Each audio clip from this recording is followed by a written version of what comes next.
Now I gotta put on our game face because we're live. Okay, who's from? Welcome to episode 168 of the Canadian Prepper Podcast, recorded July 10th, 2022. My name is Ian. I'm a hermit addicted to Mylar and hand warmers on Vancouver Island. Eric is totally exhausted, recovering from his meeting his fan base at the Prepper meetup, and having to sign breasts and T-shirts and everything else is just too much for him. So he said he's just too exhausted to show up tonight.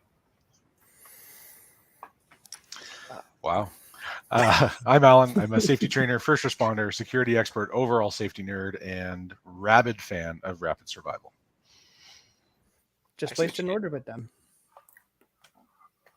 And I'm Jeff. I'm based in Central Ontario. I am a target shooter, ham radio operator, general overall handyman, and weather nerd. Hey, everybody. I'm Brad. I'm in Eastern Ontario. Consider myself a part-time amateur prepper who's constantly trying to better himself. Hi, guys. I'm Ethan. I spent 14 months living on the road out of the back of the truck camper. I've traveled 85,000 K from the Arctic Circle all the way to the southern tip of Baja and right back here to Ontario.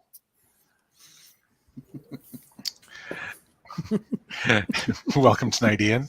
If you want to help support the show and keep the Canadian Prepper Podcast on the air, you should buy some swag. We have both a really awesome, wicked cool Canadian Prepper Podcast t-shirt, although I don't think anybody's wearing one tonight. I am, but you can't see that. Or the tactical Velcro patch. You can get them both at www.prepperpodcast.ca. All proceeds help keep the lights on, the backup generator fueled. And if you're enjoying the show, please take a few minutes and like us on Facebook and submit a review on iTunes. We'd also like your feedback, good or bad, or if there's a topic you'd like us to cover, send us an email at feedback@prepperpodcast.ca. I'm not wearing a Prepper Podcast t-shirt, but I'm wearing a t-shirt given to me by a listener. Winnipeg Jets t-shirt. Hey, look at that. Anyways, we have some minimalist content for this episode. Dad joke. We're going to start off with some recent news, update our personal preps, so we're going to get onto the main topic, which is living in your bug-out vehicle. So, news time. Sri Lanka seems to be in a bit of turmoil right now. Economic crisis, all kinds of protests, really nasty things. The prime minister is set to resign if it hasn't happened already. At some point over the weekend, protesters broke into the prime minister's palace/house/residence and burned it down. So after they had a swim in the pool, didn't they? Yes, they had a swim in the pool. In the crystal clear pool, I'm told. The interesting is, you say he's going to resign. Well, I guess he's resigning from overseas because did you see the film of him hopping on the ship? Yes, running with one of his aides behind him or something, all with the luggage in hand. Get up the gangway. Let's go, boys. Any bets what was in those suitcases? Mm-hmm. Millions and millions of dollars. Guarantee it. It's I was thinking Hans Gruber bearer bonds, cash, diamonds, gold, whatever. I'm sure he just took a lot of it with him. So, but the way he skedaddled up that gangplank, I was like, wow, I guess you're in a bit of a rush. It was interesting to see, because between the fuel we talked about a couple weeks ago, and then the economic issues and people having enough with the lack of food. I actually just talked to a buddy of mine who's from there, and he was saying, it's like luckily out in the country it's still relatively sedate, but I guess in the cities it's just a complete gong show. So anyway, I'd be running too if I had that kind of money and that many people chasing me. But the best part is like, why hop on a ship? Like, had all these planes sitting at the airport when maybe they had fuel issues. I mean, they didn't have any gas for them. But I mean, I would think bunker oil and jet fuel are fairly similar for the ships and the planes. But I guess a couple people took off Code Monkey Z there, or whatever his name is, that does the airplane tracking on YouTube. He was tracking planes coming off Sri Lanka, and there's like, you could see a bunch of military guys had stolen planes and left town as well. So you think he'd be able to get on one of those. He didn't want to pay the overweight fee for all the bags. They would definitely be overweight. Jesus. So anyway, as for myself, well, I'm glad we decided to stick it to the man there with Mr. Putin there, and we had all the sanctions on him. And now, 4 months later, Russia's ruble is now the strongest currency in the world. So I should start investing in rubles? It's probably too late for that. Now you're going to buy high and maybe sell low down the road. So, but I mean, he's definitely found workarounds to the sanctions, and obviously the whether or not we should continue them just to stick it to him is debatable because he's not losing. So anyway, when has not losing ever worked for stopping sanctions? Like that we tried to stop communism in Cuba by with the U.S. embargoing all trade in the U.S. or all trade to Cuba, and 45 years later, 55 years later, still there. So it should work any day now, Alan. Come on, any day. Yeah. No, dig up. 2 more weeks, right? 2 more weeks. Yeah. More importantly, closer to home. I don't know if you guys noticed, but Rogers was down all across the realm. What? That is brand new information. Kudos. I was not aware of that until this exact moment. Yeah, I mean, unless you were literally living under a rock or at your fish camp. Yeah, no internet for 4 days. Loved it. Yeah, like honestly, I guess pretty much everybody was affected that because I guess not just cell phones, but obviously Interact was a problem. Certain credit cards worked, certain ones didn't. And then A lot of ATMs I heard weren't working. Yeah, so people were having to go into the bank for cash. So instantly there was lineups at the banks, and that was a problem. And yeah, I think it was like, if I want to channel my inner Star Wars, it's like, a million teenagers cried out in pain and then were silenced or something. Anyway, yeah, because it's like my kids had lost their right hand or something. Anyway, but yeah, it's pretty interesting the fact that most importantly, 911 services didn't work because, as we used to talk about, like you could still use 911 even with a SIM cardless cell phone. Or if it didn't have a subscription on it anyway, it would still work with 911. But I guess 911 didn't work for pretty much anybody that had a Rogers phone. Well, it was the Rogers. I know obviously was as much as the problem as the output. So it was a lot of like a lot of phone services were on Rogers. Yeah, but I guess they were saying like even 911 would normally work, but yeah, nothing. Yeah, and a lot of in the 911 centers, a lot of them now, all of the phone connections and all of that, it's all on VoIP. It's all voice over internet. So if the internet crashes, guess what? You're screwed. You have no voice. Yeah. Alan's #1 fan on the live chat. See right that? Now. Yeah, that's pretty awesome. I really hope all your chores are done if you're sitting watching YouTube tonight. Yeah, he is Dr. Evil after all. He's a pretty scary guy. So, more importantly, for our infrastructure and our supply chain, a second gas plant in the U.S. went up in smoke, so to speak. It's not damaged permanently, but it's going to be offline for a while. We had the Freeport one that did all the exports to Europe went up in fiery mess about 2 weeks ago, maybe a week and a half ago. And then now we have another one, the OK, what's it called? 1OK or whatever gas plant like in Oklahoma. Yeah, they ended up evacuating the whole area because there's a fire that just mysteriously broke out, putting that one offline. Well, the price of gas was coming down. They had to do something to drive it back up.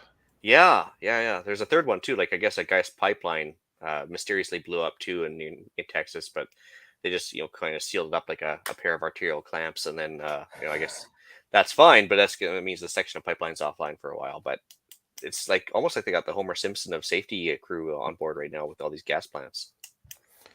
Alan, you should go and tell them what's what on that.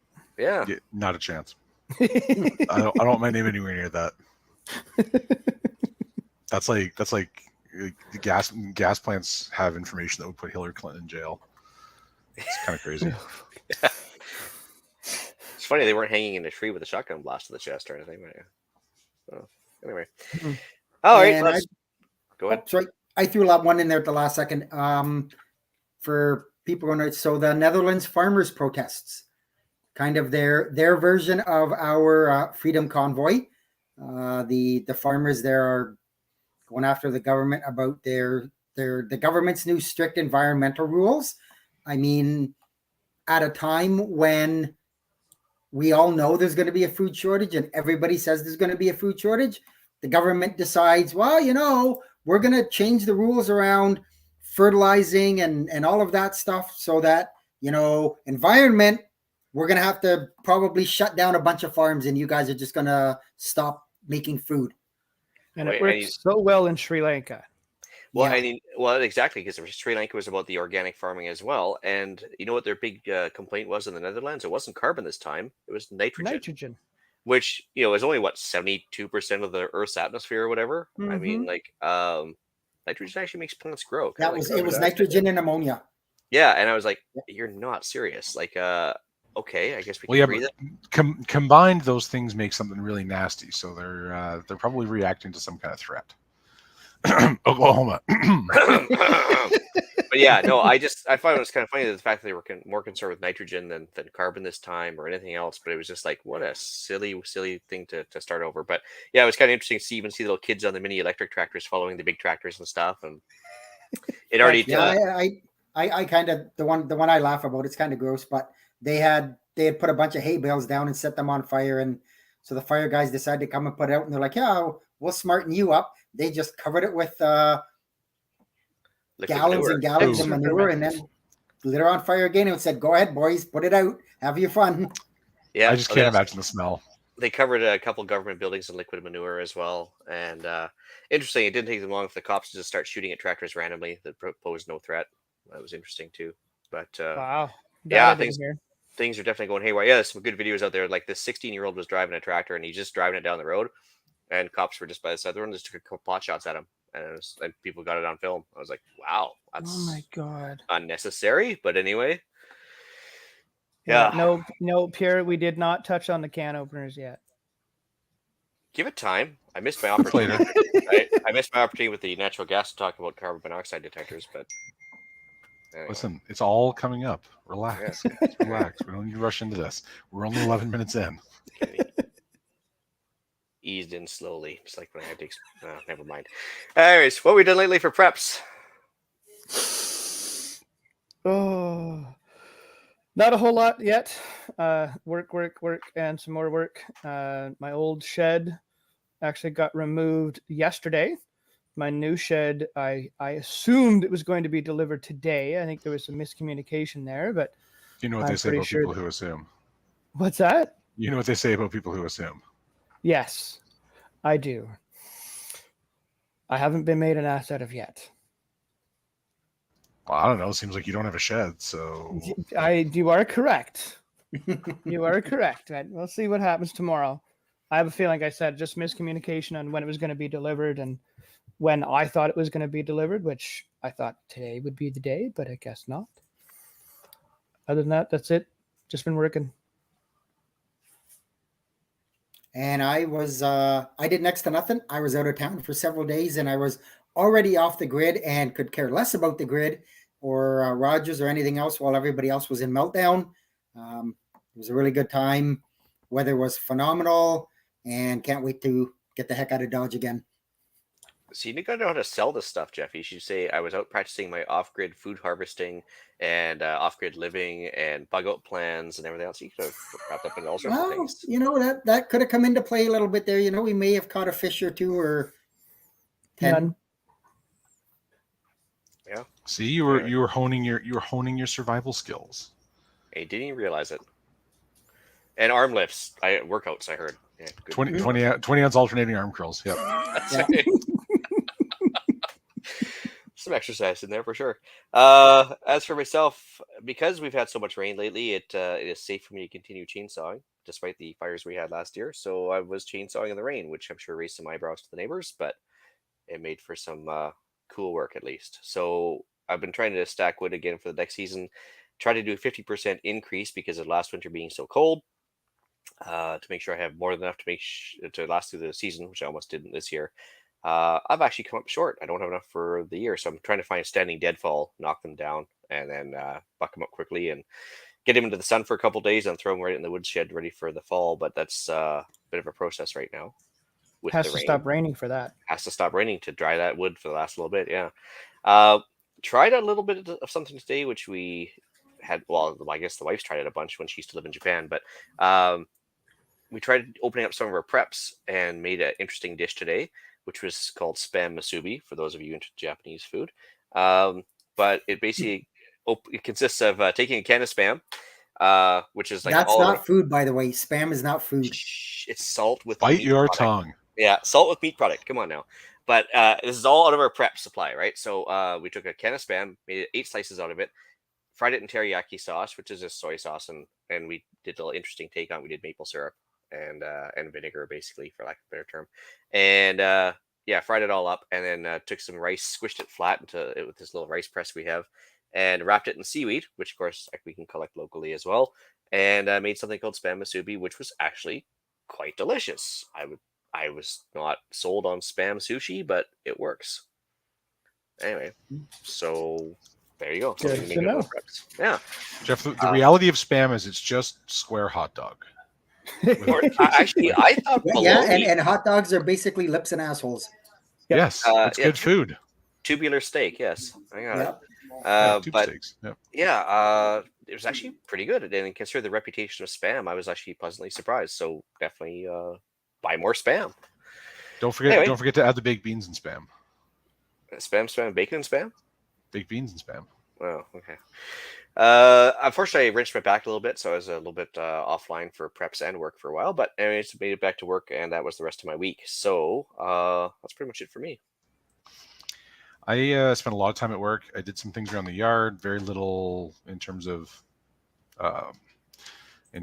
improvements. Just getting ready for the next stage of landscaping to finish up around the garage.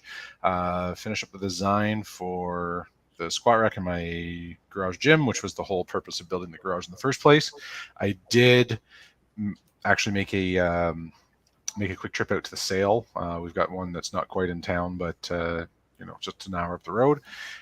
Went out with one of my search and rescue coworkers or colleagues, and went out and talked gear and boots, and of course I bought a couple of sharp things and a couple of shiny things because I could.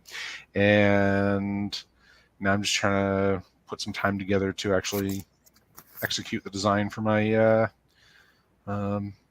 squat rack, and then I'll be one step closer to being done. Cool. Awesome. Time for the main topic, I guess. So I guess we should start off with why are we talking about this today? I think the Chris Farley skit said it best. It used to be a running joke about living in a van down with the river. Now everybody considers it a life goal. And like what Van City Van Life, he actually lives just down the hill from me. He's a YouTuber. He's got like 500,000 followers, and people are fascinated by this whole, living in a van. And we all talk about the mythical bug out vehicle. Everybody talks about it and what they put in it, but very few people actually put one together. So that's why we got Ethan on tonight. Yeah, much like a cabin in the woods or whatever, can be used as a mobile house in normal times, but for harder times, it's an easier transition to just carry on as normal and head into the woods. So, Ethan, if you can, just tell us a little bit about yourself for background purposes. Hey, so I just have to say, some of the coolest people I met live down in a van by the river. Like, hands down, amazing old people that just have the coolest stories you've ever heard. Like I said, now it's a life goal, right? Yeah, exactly. YouTube's made it that way, right? Instagram, YouTube, you got to be that you're not the best if you're not down by the river, out by the ocean. Yeah, like, considering the cost of oceanfront property now. That's for sure. Hey, if you're down in Baja, you can just park down there for free and sit by the ocean all day long and relax. It's awesome. So what got you into this? So probably about 2 years ago, I decided to start saving up my money, and I decided to take a year and a half off and see North America. I've been all around before, other countries and stuff, but I haven't seen our own. So I decided to leave Ontario and drive all the way out to BC, from BC up to the Arctic Circle, then all the way down to Baja. It was definitely an adventure, that's for sure. I built 2 bug out vehicles, so I spent 6 months building a truck before I left, and best laid plans of mice and men. Things go sideways, and I ended up having to build another truck on the road. So it was an adventure, that's for sure. Awesome. So did you make it all the way up to like Tuck at the end of the Dempster, or like how far up did you go? We made it up into the Northwest Territories, but due to the COVID, they had the borders closed going into the Northwest Territories. So we made it up the Dempster, where we decided to crack the flywheel on the truck and managed to limp it back to Whitehorse and then get somebody to fix it there. But it was an adventure. It's beautiful up there. Oh yeah. Yeah. The Yukon's awesome for sure. Yeah. You say you made it all the way down to Baja as well? Yep. So we did, I think it's about 85,000 kilometers total.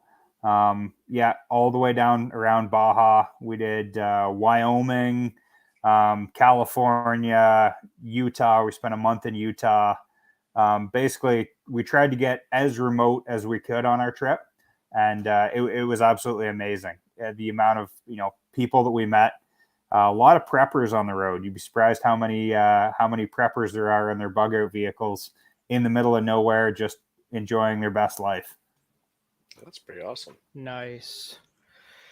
Yeah, I mean, and the inspiration was just for the travel purposes, or like was there like something else behind the scenes on that one, or just want to get away from Ontario, which I can't blame you, but Yeah, well, I definitely wanted to see everything there is to see. I've traveled traveled quite a few other places, and I've never seen Ontario.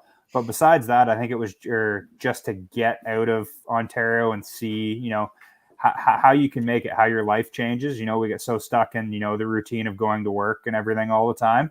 And just to get out there. And honestly, I was actually amazed at how simple life is once you kind of get out of your average everyday routine.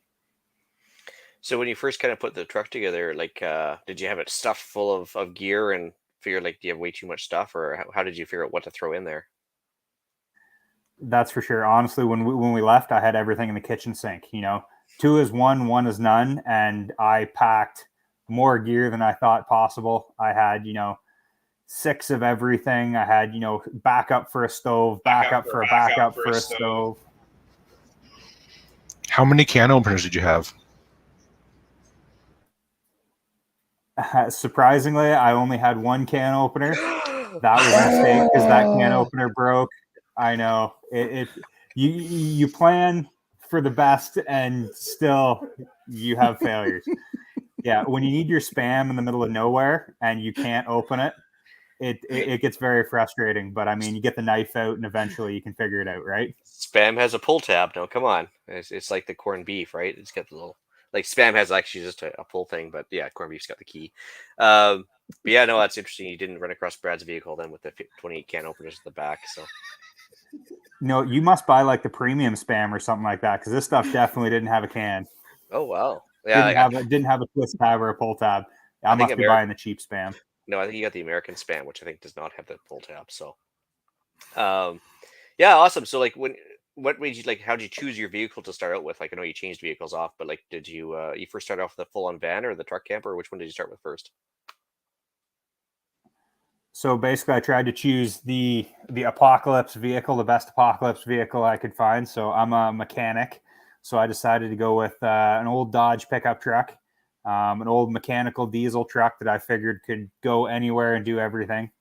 As simple as possible. I wanted old school, simple. You got mechanical injection. The motors run forever. The transmissions kind of have their issues, which we kind of ran into on the road, but like I said, I rebuilt everything top to bottom before we left. Anything I thought could go wrong, I tried to prepare for. And it just goes to show you, no matter what you do, there will always be something that you can't prepare for or something that, you're not expecting. And you just have to kind of roll with whatever happens. I bought a pop-up truck bed camper. I put solar on the roof. I put more batteries than I thought I'd need. I outfitted it as best of my abilities to the best of my funds at the time. And honestly, I think I overdid it. I expected that I would have to have all the conveniences that I had in my normal life. And that was just as far from the truth as possible. I will agree with that. Well, yeah, I think a lot of people try to maintain. Oh, go ahead, Alan. I was going to say, tell us about your solar setup. You said we were talking before the show. It was like a 200-watt panel. Can you talk a little bit more about how that worked and what you were able to do with it, and what you would do differently with it, maybe? Yeah, so I went with, I just went with a cheap Amazon panel. It was a 200-watt panel. Mounted that on the roof through a cheap Amazon charge controller. I managed to find 2 used Skyjack batteries. They're 225 amp hours each. So I had roughly 400 amp hours of power. I never ran it below, we'll say, 80%. I ran everything. It's amazing what you can do with 12 volts nowadays. Just think about your car. So I managed to run all my lights off of 12 volt, charge your phone, charge your everything you have, charge your radios, charge your flashlights. Almost everything you need now can be charged off of 12 volt. I had a little Milwaukee M12 impact set and some stuff like that. That was the only thing I ever charged with an inverter. Other than that, I find an inverter is, it's a big waste of power, in my opinion. It's good for certain things, but not for other things. And other than that, we, ran propane for our fridge, propane for our stove, little things like that. We had a small 25-gallon water tank. That's big for some people, small for others. But we found with our truck set up the way it is, we could go average, 2 weeks, no problem, without resupplying. If we needed to, we spent, I think once we spent almost a month on the road without resupplying. The biggest thing was fresh food, but canned food and that kind of stuff can get you a long way. And when you're up in the Yukon and it's $8 for a can of beans, you got to use what you have. Mm-hmm.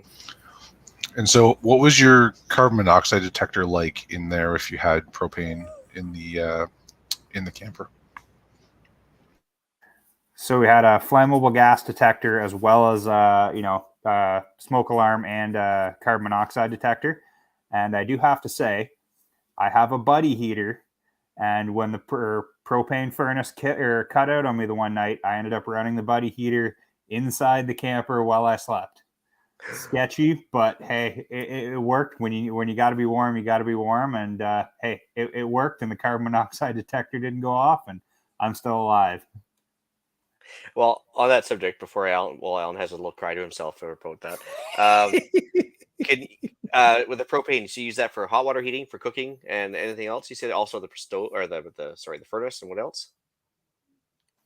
Yeah, so we just we used it for the stove, for heating the camper, and then for hot water. We didn't use the hot water so much. We found honestly most of the time you don't need hot water. We're so used to having it, but at the start of the trip we had that going, and it uses quite a bit of propane to keep water hot all the time. And hey, we didn't really need it. The only time we ever needed hot water was for dishes, and we could heat it up if we needed it.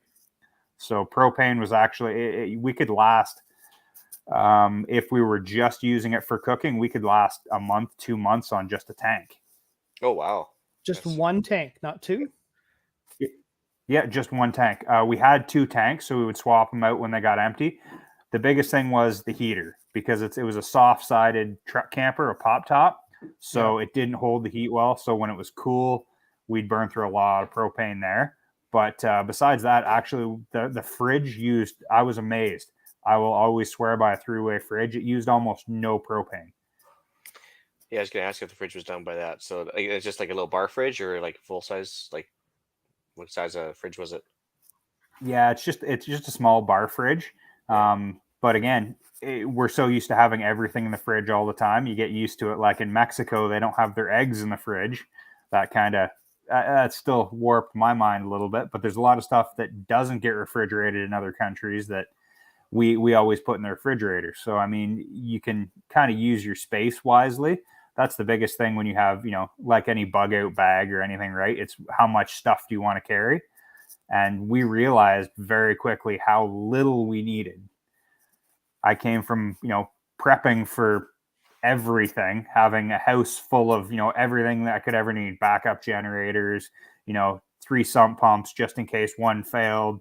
And that's what I tried to do initially on the trip. And I realized very quickly that it's just too much stuff to carry around, and it's actually almost a burden. It slows you down. You don't need half of what you actually think you're going to need. I think a lot of people try and maintain what they have in the house into the truck, and yeah, like you said, that's going to lead to congestion at best for sure. That's awesome. I guess. Go ahead, Brad. We've done a lot of camping. My wife and the kids and a whole group of us. And our first time going group camping, we had, like you said, Ethan, everything plus the kitchen sink. Not exactly the kitchen sink, but you know what I mean. And I think a year went by and we went through all of our stuff and realized we don't need at least a third of this. And by the end of the second year, we went back through it all again and threw out some more stuff. And yeah, it's amazing how much you don't need when you think you do. Yeah, so like if you Yeah. decide to go off into the sticks there in like northern BC or whatever, you said it was a 20-pound propane tank. Like how long would that last? You said about a month or something. Yeah, so we had two 20-pounders in the camper. But that being said, we use the heater, or when we use the heater at night, that kind of stuff, you get anywhere between 2 to 3 weeks out of a propane tank. And then, if you're not using the heater and if you're trying to conserve a little bit more, we'll say, you could probably easily get a month and a half out of a propane tank for just running the fridge and the cooking. It was actually, I was amazed at how little propane we went through. So just need to pre-cache like five tanks somewhere or something. That's what you're saying. Yeah, exactly. If I had installed like there's a million ways to get around everything, right? Like I was looking at it now. If I did the trip again, I would definitely install a diesel fuel heater, and then I would just run off the diesel fuel. And anybody that's looking for, so the tank on the truck was, I think it was 125 liters of fuel. I don't know what that is for the Americans out there in gallons. I think it's like 34 gallons, but it surprisingly with the first truck would get actually amazing fuel mileage. I could get 700-800 kilometers out of a tank, but I always carried a couple jerry cans with me just in case. But there was a couple times you get pushing a little bit too far, and we got going up the Nahanni Range Road, and then you find a cool road off to the side, and you stay a couple extra days here or there, and sometimes it gets pretty close cutting it with fuel, but it's entertaining, and there's so far that you can travel. There's so much you can see. Once you get out that remote, we saw, hunting cabins. There's a lot of bug out cabins up there too. So I can imagine. Yeah, we went through a couple of them. We camped beside one cabin and kind of took a peek through the windows, and you can see what's inside. And there's a couple of them up there that are set up. I mean, you could live out of that cabin for the next 10 years of your life, no problem. Wow. What about water? How did you handle the water situation? Did you just filter it on the fly, or did you bring a bunch with you in the tanks? Or you're gonna love this. Life straw bottles are the best thing ever. The bottles with the life straw that go in them are amazing. Drink water from anywhere. You can't get the ones you got to put your face down by the river. You got to get the ones that actually go in the bottle. But I mean, we drank. I would say we had to drink 300 or 400 liters of water out of those. Oh wow! And they work amazing. I drank water out of the Ganges River in India, the most polluted river in the world, out of one of those, and I'm still alive. So after a week in the hospital, or no? I was gonna say you're probably stronger for it, but yeah, I don't know whether that takes out the chromium and all the horrible toxins and stuff like that. But no, I survived. I'm still good. Maybe a little bit less mentally deficient now, but we'll see. That's awesome. Yeah, so because I was gonna say once you're in the middle of nowhere, there's probably not a lot of water resupply unless you filter or whatever your own. So that's awesome. Yeah, one of the amazing things, or one of the cool things I found, was we were getting way up in the middle of nowhere, up in the north, and there's these helipads that some of these companies put down. There's 200, 300 barrels of diesel fuel, jet fuel, gasoline. It's crazy. It's like a restock supply place. So, I mean, I'm not saying that some of those may have gone missing once or twice, but I mean, we were getting close to running empty on fuel once or twice. Fair enough. Yeah. Nobody's gonna notice one barrel missing. Jet B and diesel is almost like interchangeable. Like they're pretty much chemically identical. So that's definitely a lot to be said for that. So versus a gas vehicle, which that wouldn't do you a whole lot of good. So yeah, the diesel truck runs perfectly on jet fuel. It runs great. It works amazing. That's for sure. Allegedly. Allegedly, yes. Allegedly. All right, well, let's talk about the food aspect. So, did you make 14-course meals in the back of the truck, or how did that work? So really, you pare your meals down to what you need, right? So yeah, we did bring some of the freeze dried food. We brought some of that. That stuff gets very expensive. So it just gets, you get to the basics. But one thing that we found is I eat a lot of pasta and I love pasta. I could eat it every meal, but pasta uses a lot of water. So we realized very quickly that if we make pasta every night, we run through a tank of water in a week. So realized, some foods like rice, some pre-made foods, crackers, lunch meats, that kind of stuff, that stuff is key. Canned beans, just basically the same things you eat at home. Biggest thing for me is coffee every morning. So had a lot of coffee. That was probably our supply trips were very coffee fueled. Obviously, the aspect of hunting in Canada would be one thing which you wouldn't do you a whole lot of good once you cross the border. But was there any fishing to be had along the way? Oh, there's fish in every river. You could see them. I do not have the patience to fish. I tried. I'll sit there for 10 minutes, and after 10 minutes, I'm done. I've got ADHD and cannot fish. To save my life, if I needed to, I don't think I could. But yeah, there's resources everywhere. There's people everywhere. We met so many amazing people on the road that would share their fish. They've been out catching fish all day and they'll share their fish. So we had some fish with friends, and it's amazing just the type of people that you meet when you're on the road and the kindness of strangers. Everybody helps everybody else out. We've shared meals with friends. If somebody is low on fuel and you have a jerry can, hey, help them out. It's absolutely amazing. I think awesome. People are more kind than we give them credit for. I think that we always think worst case scenario. And I think that the biggest thing is it's just think about yourself. If you were to encounter somebody going through hard times, you'd help them out. And I think it's pretty well the same with everyone. We were pretty lucky that way. That's awesome. Nice. Quick question about we talked about the furnace for the thing. What happens if the trailer got too hot? Is there a way that you had to kind of cool the thing down if you're down in the Baja or whatever? No, that was one thing. We were in BC, just south of Lytton during the wildfires last year, and I think it was 52 degrees in the shade.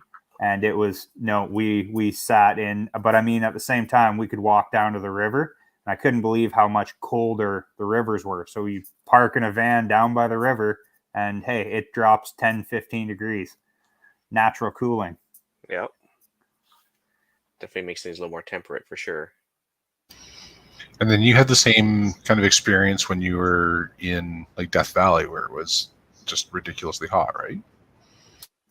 Yeah, well, that was the crazy thing about this year. No matter where we were, the temperatures were crazy. So we had in BC, we had the wildfires and we had the extreme heat, and then we went through Wyoming. There was massive snowstorms in Wyoming when we were there. We drove down into the Mojave Desert, and we got a rainstorm while we were in the Mojave Desert. We were in Death Valley, California, and it snowed. I couldn't believe it. So, you got to be prepared for everything, but I could not believe the temperature extremes. So even when we were in Baja, it was 12 degrees, 13 degrees Celsius in Baja when we were down there at the start. Like just abnormal temperatures everywhere we went. So it put our preps to the test. We made sure we had lots of blankets, and we just, you do the best you can with what you have. So with the space that you had available, like how much food could you keep on board? Or reasonably expect to keep on board anyway. So ideally, we had probably about 5 square feet of room. So it doesn't sound like that much, but when you can pack, when you keep your food boxes small, you pull, you have a big box of food, and then you pull the little package of food out from the big box, like cereal, whatever. You actually can save quite a bit of room. And I was amazed at how long we could last on the food we had. I think it was generally the coffee that got us more than anything. Food, even in that small space, we could pack enough food for 2 people for probably a month if we stocked up right. Oh, wow. Yeah, it seems like we thought we were going to have to, stop every week and resupply. And there's some weeks that we did stop, every week. Fresh vegetables are a thing. You run out of fresh vegetables, you run out of food maybe that you want to eat more, and you run into food that you have to eat. But if you really want to, like the water and the food and the propane, you could stretch it. I was actually amazed at how little I needed. So we tried to bring along everything that we possibly, would ever need. And we didn't need half of it. From prepping, I'm used to, you got to have every single thing. And it was amazed at the stuff we didn't need. We brought, saws, knives, chainsaws, that kind of stuff. And yeah, for 99% of it, you don't need it, right? But we always think of worst case scenario. Yeah, I would think like the wood handling tools, you'd use them all the time, but maybe not so much. Unless you just want a campfire for fun, I guess. But yeah, I think I only used the hatchet like 3 or 4 times. So we were able to get wood, or we were able to collect wood that was already in small enough pieces. Because I was thinking, I brought the axe, the hatchet, everything. And that being said, most of the time, you find smaller limbs that are down in the forest. You can break them off. You could get enough firewood that way. You didn't have trees that you were going to chop down and then split. So it was just a different way of going about and thinking about things, right? If you're in a cabin in the woods, you got to have an axe. But for what we were doing, I was amazed you don't need an axe, right? Just things like that. You just got to change your perspective on what you actually use and what you don't. yeah, so it's one thing to have things you don't need on board. But what about anything that you didn't pack enough of, like that, consistently kind of became a problem?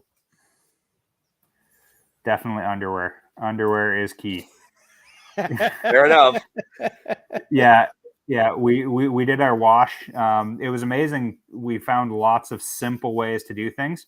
So we'd put a 5-gallon bucket, throw our clothes in the 5-gallon bucket, put some laundry detergent in there, and then go for a long drive down a bumpy road. And by the time you get there, rinse the clothes out, and they're pretty clean. So, you find inventive ways of doing things, but laundry is a pain when you're on the road, that's for sure. Trying to find a laundromat, doing things that way, washing them in a river. Found out washing them in the ocean doesn't work so well. Salt water doesn't work as well as I thought it would. I would think it'd be super soft water. You know what I mean? Like, but I guess it'd be like a residue left behind or something. Yeah, it leaves your black clothes with some salt stains on them, and you got to rinse them with fresh water after. And doesn't it start to degrade the fabrics a little bit more? I'm sure that's one thing I went through a lot of clothes. I bought, the Carhartt pants that I wear normally, I thought would last, and that kind of stuff. Just when you're using it and abusing it all day long, you got to buy good quality stuff. And I thought Carhartt was really good quality stuff, but I mean, those pants, even the heavy canvas pants, when you start washing them with salt water and using them every day like that, they do wear a lot faster than I thought. So I think that, spend the money where it's due. I think that's one of the things I learned as well. I bought a lot of, cheaper stuff, and cheaper stuff is good. Chinese, Amazon quality stuff is good if you're not sure whether you're going to use it. And then slowly over the trip, we upgraded to, better quality stuff. Like everyone's got to have Max Tracks, but they're a traction board for in case you get stuck. I got stuck. I got out. I didn't need them. So I just bought the cheap Amazon ones, and I used them twice. But there's a lot of gear that you can spend a lot of money on if you don't really need it. So I think there's a use for everything. Some things premium quality, some things, get away with the cheap stuff for now. What about on the fly first aid stuff, like beyond the ouch pouch? Is there anything that you kind of came up you kind of needed or didn't need, or anything else? No, surprisingly, I actually hurt myself a lot less on this trip than I do at home. So I didn't need the first aid kit that much, but I have a full trauma first aid kit. I took with me everywhere. When you're up on a quad in the mountains in the middle of nowhere, it's a good thing to have. We put it in our backpack all the time, just in case. We had a very, very good first aid kit. We spent the money on that, and surprisingly, we never had to use it. Better to have it and not need it than need it and not have it, right? That's for sure. Awesome. Yeah, that was pretty good overall. Actually, let's talk about your truck breakdown there. So you said you were up in the Dempster when the first truck started to go downhill. Yeah, so I mean, up in the Dempster, middle of nowhere. So we passed Eagle Plains gas station. It's a gas station hotel in the absolute middle of nowhere. And we talked to a guy there that had broken spark plugs, and he was been waiting 3 weeks for a set of broken spark plugs. And so then we get up to the Arctic Circle, and we keep on going, and the truck starts making weird noises. And you know when you get that feeling in the pit of your stomach, and you're in the middle of nowhere, you haven't seen anybody in a day, and it's just most horrible noise you've ever heard. And so I get out there trying to figure it out. Couldn't figure it out. Limped it down to Dawson City. Only a couple 100 miles, and then a couple 100 kilometers from there. Limped it down to Whitehorse. It was muddy and snowy. I couldn't figure out what it was, so I had it in there. They ended up putting a transmission flex plate in it. Thought that fixed the issue, was good for another 300, 400 kilometers, and it broke again. Exact same thing. So, I mean, you either have a choice of, you can give up, come home, cut your losses. Nobody could look at the truck for a couple months. So we decided we would just, buy a new truck as is, where is, sight unseen on the road, bought a new truck, and kept on going. So we bought a new truck, transferred the camper over, transferred the batteries. We were stuck in a parking lot in the middle of nowhere, got a rental vehicle, went and picked the truck up and swapped it all over and continued on. Yeah. Nice. It was about a 2-week adventure to get it all set up and swapped over. But hey, that's just life, right? You always encounter problems. You can't foresee every circumstance. And I think the biggest thing is being able to adapt to the circumstance. So you never know what's going to happen. You could prep, do everything you can for preps, have everything in your house, and then your house burns down, right? Then what's going to happen? What are you going to do? So you got to make the best of what you got. That wouldn't happen if you had a good fire extinguisher and smoke detector on board. Well, maybe you could have found a better truck on CGN or something. Oh. And that, ladies and gentlemen, is the trifecta. We've hit all the points at 47 minutes and 20 seconds. Yeah, there you go.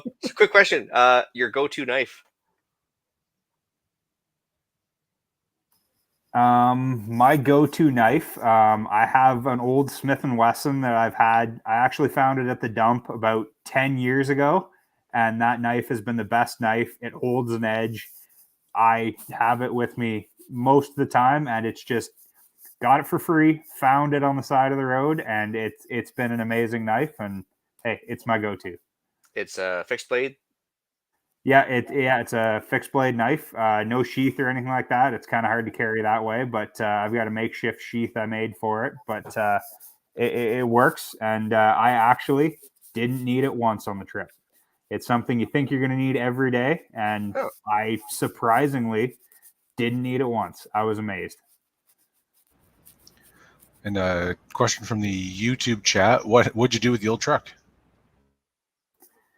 So, funny story, if you guys have ever seen Rust Valley Restorers or Barrier Towing, randomly I had it towed to a towing yard, and the guy asked me, do I know who Big Donnie is? And he was Big Donnie, and so I guess he's a big TV star, but he stored my truck for me for 6 months, and then when I got back to Ontario, I made the very stupid decision, I guess, to drive all the way back out to BC, pick it up, and tow it all the way back home. So it was I think what would it be, about an 8,000 kilometer round trip, 9,000 kilometer round trip from one to the other just to pick the old truck up. It's got sentimental value now. It's made it to the Arctic Circle. And now it will run again, regardless of the cost. Yeah, so I wonder what keeps on causing the flex plates to break like that. There's got to be obviously something, adjacent to it that's causing some sort of bad harmonics or something, or bad balance.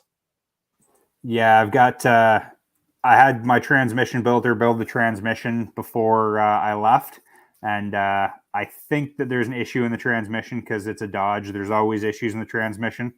So we'll see if I can get that fixed. I've got it home and I've got it all torn apart right now. So we'll see what failed. But that's the fun part. It's the worst times in your life sometimes are the times you look back on fondly now, right? Now that it's done and passed and you made it work. So. So outside of your vehicle expenses, what do you think you laid out for your 14-month run? Like, we're talking fuel and food and whatever. What did you think it was? Your bill was roughly? So I'm kind of proud, but kind of stupid, also, honestly, to say that I didn't take a single penny from the government. I quit work, put my 2 weeks notice in on my 30th birthday, and said, "Hey, we're gonna go off on this trip." So a year and a half, we'll say 14 months total. Sounds like a lot. We probably spent about 80,000. But that being said, I bought a $20,000 truck. I honestly also got married while we were out there, so probably spent $5,000 getting married. I bought a $5,000 quad, and then we decided to stay in a hotel probably twice a month just to enjoy. And that's also spending money on sightseeing and other things. So, I mean, the biggest expense out of everything was definitely fuel. And it sounds like a big number, but also you got to think of how many kilometers we did, right? You got to think 80,000 kilometers, $80,000. That's not really too bad for what we saw. But I mean, if you were just to stay in one place, like when we were up in the Yukon, besides food and stuff like that, if you had a fully stocked trailer, you could probably stock up, food, propane, that will say cost you $200. You could live off that for a month easily and just sit in the same spot and not spend any money. So the bugging out is inherently fairly cheap because you're being pretty self-sufficient. We still had to buy food and stuff like that, but it was actually a lot cheaper than we expected if we just stayed in the same spot. So when we were in Baja sitting on a beach, food was cheap. We could buy tacos at the taco stand on the beach. So when we were in Baja, I think we spent $20 1 week total. Like, just amazing. Oh yeah, I think it depends how much you want to run the truck before it gets super expensive. But actually, it doesn't seem like unreasonable considering what you got accomplished, right? How much are these tacos? Tacos were, let me think, 20 pesos, 10 pesos per dollar, so $2 roughly, I think. So $2 would get you probably 6 tacos. They're small tacos, but they're 6 tacos, the most delicious tacos of your life. This is Brad with the really important questions. Oh yeah, that's Absolutely, it's food. And then you guys go get your case of Dos Equis or whatever, and you're on your way. Yeah, Tecate beer is in Baja. It's all Tecate beer, and the fish tacos are amazing. They go out and they catch the fish in the morning, then they come back and they fry it for you in the afternoon and make you tacos. Absolutely amazing. But consider, like you said, for the $80,000 you spent, and you walked away with a new truck and a new quad, as well as all that stuff. It's not bad. And a whole bunch of hotels. I actually think that's pretty good. Yeah, I was gonna say, even like you said, the knowledge you gained is probably worth every penny too, right? That's for sure. Yeah, just even honestly, what I find now more than anything is it's changed my perspectives a lot, and it's changed, I think, my confidence level. I was honestly very into prepping before. I don't want to say I was worried about things, but I was cautiously, pessimistic about them, we'll say. Just, wondering what could happen. And I think now it's more of just an acceptance, understanding that, hey, whatever happens, I will be able to make it work. Worst case scenario, I can figure my way through, what to do. I think that's the biggest change I found. Awesome. Quick question again. Preferred fire starting method? Ooh, definitely. For me, it's lighter fluid or a bottle of gasoline. Well, that's for the old Dodge truck. No, I mean, no, seriously. What about like just for barbecue lighters, or what's for the stove? What's your preferred matches? Yeah, Bic lighters. Honestly, yeah. I carry 25 Bic lighters on me at all times. That's that 2 is 1, 1 is none. I have lighters on everything, everywhere, in every bag, in every pocket, because honestly, I'm not the guy that's going to start fires in the woods with 2 sticks. Awesome. It's not going to happen. So I figure I've got enough flammable liquid. I will make something burn if I need to. But I realized in Vancouver, when it's been raining for days and days at a time, it is very hard to find anything dry to light on fire. Yeah, I hear you. The oil in your chainsaw that you didn't use. I was gonna say, like, split a piece of cedar down the middle. It will probably burn no matter what. But anyway, but yeah, gasoline, dry with match. Yeah. Anything that you brought along completely useless that you thought would be like a awesome prepper tool besides the knife, I guess. Well, not so much a prepper tool, but I brought a computer and a lot of electronics that I thought I would use a lot more, and it's just enjoying life and not needing that. As far as prep supplies, not really. I didn't need the fire extinguisher. I guess that's a good thing, but yeah, honestly, I used whatever I had. I can't think of anything off the top of my head that I really threw out. A lot of little things, just stuff as you go, tools, that kind of stuff. I brought extra, didn't need, but if you need them, you need it, right? Yeah, totally fair. Awesome. You guys have anything else for questions? Tell me you brought some extra 10 mil sockets. If you could find them. Hey, I brought lots of 10 mils, and I also brought my nice $200 Mac ratchet, and it is now somewhere in the middle of the Mojave Desert. I had to pull the sway bar off, and I dropped it in the sand, and it disappeared, and somebody will find a really nice, expensive 3H drive ratchet in the middle of the desert somewhere. Scorpion ran away with it or something. But, well, wouldn't you be using a 1/2 inch versus 10 mils, really? Oh, that's American truck. No, everything is metric. If it's not metric, metric will fit. Everything is metric after 1980. Guess I'm that old. Yeah, everything is metric, and if not, you can pound a metric socket on it. But, I mean, I had a full set of 3/8 1/2 inch drive sockets. I had every tool I ever thought I could need, and turns out it was way too much. So basic, like a good Stanley kit from Canadian Tire would do you with a hammer and a pry bar. Oh, for sure. Yeah, a pair of vice grips, pair of side cutters, a hammer, adjustable wrench. Yeah, adjustable wrench, basic toolkit. Yeah, I should actually do up a little toolkit of what you could use. But yeah, I was amazed. You can use almost nothing. Zip ties, you can zip tie anything together you need. Just a few key items. Yep, zip ties and duct tape. It'll fix anything you need. And Melissa in the live chat's asking about medications. If you needed them, did you find things? Did you find it hard to keep a supply? Did you find it hard to source things while you were out there?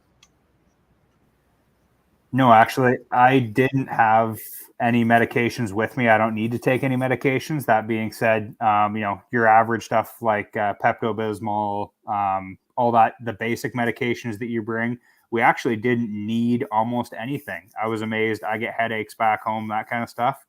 After I left the stress of the job and everything behind, I was good. Drink lots of water and didn't need Advil, didn't need anything. It was actually amazing. So we didn't have problems restocking almost anything. The only thing we had a problem with was diesel fuel. On our way home, going through the States, there was a couple of petro stations, or not petro stations, but pilot truck stops that were running out of diesel fuel. So at that point, we decided that we needed to get home very quickly because it looked like the States was going to run out of diesel fuel there for a while. But I didn't see anything about it in the mainstream media or the news. But there was quite a few stations that had diesel. Is your newer truck, does it still run without the Blue Def, or does it need that? Well, I mean, at one point it needed it when it came from the factory, but it Allegedly. no longer uses any right now. I don't know. I put it in there and it doesn't do anything. So weird. It never goes away. Awesome. Yeah, Good to know. It's Modifications were good, huh? No, I think he just had a good stern talking with it, and that's probably Good enough. Yeah, it's Awesome. not illegal if you don't get caught, right? That's right. So I've been told. All right. Well, that's pretty awesome. That's a great overall synopsis of everything. Highlights as far as what you saw on the road, like Death Valley, Hot Springs, anything along the lines, wildlife. What really stuck out at you? So hot springs are absolutely amazing. So many hot springs in BC. You know, you find all the secret hot springs. Idaho was actually amazingly full of hot springs. Too many hot springs. When you go in hot springs for 4 hours, 5 days in a row, it can get to be a little bit too much. But yeah, hot springs, amazing places. Utah was absolutely beautiful. Canyonlands. There's so many absolutely amazing places. I would have to say BC, the Kootenay Mountains, beautiful. And then the Yukon, just stunning. Love getting up in the middle of nowhere where there's just nobody around. Most beautiful places I've ever seen. In the summer, I would agree, but yeah, I wasn't there in the winter, so yeah, not sure. You know if that 24-hour darkness would kind of suck. So awesome. Well, should we move on to the podcast challenge? We should. Find 3 things to put in your vehicle to allow for some basic services away from town. 3 10-mil sockets does not count. If you do complete the podcast challenge, send us an email at feedback@prepperpodcast.ca. Let us know what you did, how it's working, whether you've needed it, or even if you've discovered something along the way that you wish you'd had. We'd love to hear from you. Again, that's feedback@prepperpodcast.ca. All right. Upcoming events, just got one left. We just finished the Preppers Meet, of course, but TACCOM is still coming up September 9th to 11th in Mississauga. You can get all the details at taccomcanada.com. Jeff, is there going to be a podcaster booth there like we talked about a couple of years ago? No, nobody else wanted to do it, so it was scrubbed. Jerks. Yeah. Anyway, Jeff, do you have some weather chat for us? Still there? Jeff fell asleep. Yeah, basically in capital letters, it's going to be hot. No ifs, ands, or buts about it. The drought status, I was looking it up in the U.S. The other day, and it is exponentially worse than they anticipated. Basically, the Midwest United States, like Upper Michigan area, Wisconsin, those areas that typically don't have a problem with drought are having moderate to severe drought areas already. So, and we're not even into the real heat of the summer now. So it's only going to get worse. Again, as we always say, don't be scared, be prepared. Yeah, well, they say that the Hoover Lake Mead, Hoover Dam, will be a dead pool by the end of the summer. So, meaning no power generation and no water leaving it. So that's going to be interesting. Yeah. Deal of the week. It's kind of going to make Alan a little bit angry with me for mentioning it, but it's the Costco first aid kit. It's not the world's best equipment, but it is good value for $1 spent. It's $29.99 on sale right now. Item number 9/11/2022.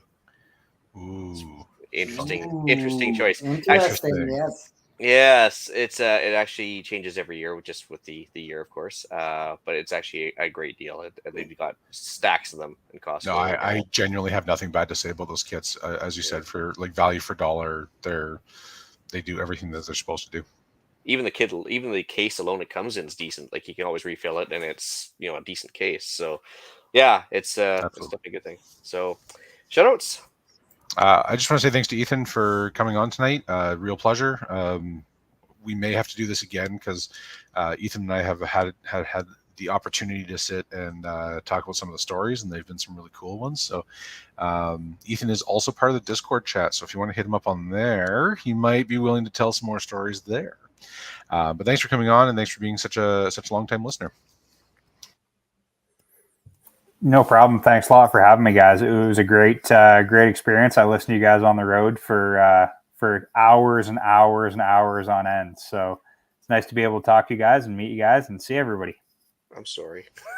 That's more than I was.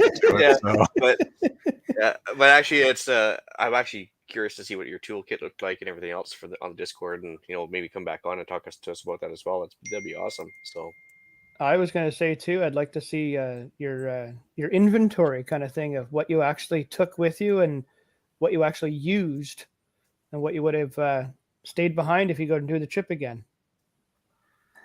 I can definitely write up a full write up on all that stuff. I still have to go through everything since I've gotten back. As soon as I got back, I just kind of shoved everything in a closet and forgot about it. But definitely, if we are planning another trip, I will eliminate some stuff and add some stuff. So I should go through and write up a full list of what would be essential items and what would be some good things to have.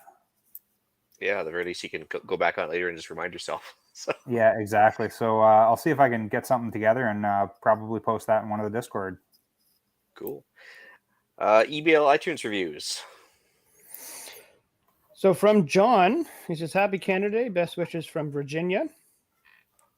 Awesome. Thanks, John. Yeah, thanks, John. Thanks, John. That's And really we nice. got- I appreciate you thinking of us. And we got one from Joe. Thanks, Joe. He said, I stumbled across you guys' podcast on Spotify. It's entertaining, full of useful information. I'm a slacker prepper. Well, then get on it. I have half the things I need for a family of 4, but I'm working on it. Well, then So you're if you're halfway working there. on it, if you're working on it, you're 90% ahead of the rest of the population. So nothing to So be. you pick your ashamed favorite about. kid and focus on that one. Oh, it's like the Sophie's Choice of prepping. Oh, that's very Oh. dark. All right, we got actually an awesome email from Sasha. Unfortunately, it's gonna take us. We're gonna go off on a squirrel moment if we address that one. But what we're gonna do is hopefully get Sasha on here to talk about his email with a bunch of prepping ideas, and maybe we'll see if we can kind of redress this as a specialized episode. So we haven't forgotten about you, but we'll get back to you. Yeah, I read that email. It's full of great information. It's an entire episode unto itself, so I think we should dedicate some time to that. I got another email. I don't know what it is. We got a lot of correspondence this week. I got an email from Kyle. He sent it to me rather than you guys because I'm first alphabetically. But he said, "Hi, Alan, and all the crew from the Prepper Podcast. My name's Kyle. I'm a faithful listener from Central Alberta. As I was listening to the news issues in your recent search and rescue episode, the 911 triage caught my attention. I recently listened to another podcast that might interest you guys. It's called Radio Lab. The episode is No Special Duty on June 17th, 2022, talks about American police and what they're actually legally obligated to do or not do to help citizens in certain situations. I've heard of similar stories here in Canada, and it really emphasizes the need to be able to look after oneself. Then, of course, there are all the tangents of gun control, self-defense, and liability, etc. Anyways, I think it's worth a listen. Good work to all of you there. Love the show. Keep it up. FYI, currently working northwest of Fort St. John. Diesel is $2.45.9 a liter. Ouch. Thanks, Trudeau. That's I haven't had a chance to listen to it, but it's on my list. My new job is going to take me on the road about an hour and a half each way for a little while. So I'm going to be looking for a few new shows to listen to, and that's something I was going to plan on for one day this week. Take a quick listen to that and see where they are, and then I'd be really interested to do a compare and contrast with Canadian police and see how it compares to what our obligations are here. Well, yeah, I mean, I think down the States it's bounced up against the Supreme Court like 3 times now, and they've consistently said no duty to protect the public. They only have a duty to protect themselves, basically, which is awesome, but great, but it goes against their slogans, which is usually to serve and protect. So it doesn't work very well for them. But they also, by the same token, they turn right around and say, "But you're perfectly allowed to defend yourself." Of course, this is one of the differences between Canada and the States. We actually had the most recent case was the Queen versus Godoy, and they said that the police do have a duty to protect and serve and protect the lives of its citizens. Matter of fact, to the point where they're allowed to do stuff they normally wouldn't be allowed to do, which is like storm into houses if they feel they can protect a life, which would be trouble down the States, of course. And of course, consequently, we don't have as much of a solid case for self-defense in Canada as they do in the States, like no castle laws or anything like that, or no stand your ground laws or anything else. So unfortunately, different countries, different outcomes, but our police are definitely a little more obligated to protect the public. Because if the government can't protect us, then who can? Exactly. So unfortunately, I can't say which one I disagree with or agree with at this point because that's for the other podcast. However, it's just very interesting to see the differences. Anyway, on that note, before I get in deep into politics, I'm going to bring episode 168 of the Canadian Purple Podcast to an end. You can find the podcast on iTunes, Podbean, Spotify, or your favorite podcast app. Please help us out and submit a review. It helps other people find us. And we do record these shows live on Facebook and YouTube. If you want an early peek at the show, please subscribe to the YouTube channel, Canadian Prepper Podcast, and click the notifications tab. That gives you an alert when we're going live. If you want to send an email to me, you can get me directly at Alan, that's with one L, at prepperpodcast.ca. And if you want to reach me, you can just send a generic message to feedback@prepperpodcast.ca. I can be reached at batbradcpp@gmail.com if anybody wants to chat. And if you want to chat with me, you can send me a message on Instagram at middlemiss_adventures, or you can catch me in the Discord server a little bit later. Awesome. Have you got a username that you want to share on Discord, or just keep it down low for now? I'll keep it down low for now. I'll log in on it a little bit, and I'll let you guys know. Okay, sounds good. All right, you can reach Ian directly by emailing me at theislandretreat@gmail.com. Once in a while, you can find me on Canadian Patriot Podcast, which is on iTunes and YouTube. Recording Monday evenings at 9 p.m. Eastern. I'm also in the Discord chat for both CPPs. Email us if you want an invite. We've had some problems lately, and I've had to manually email a bunch of guys, but that's fine. Keep the emails coming. There you can find us discussing why government waste and society has me outfitting my little truck bed for sleepovers. Thanks for joining us. Until next time, be prepared, stay safe, And keep learning.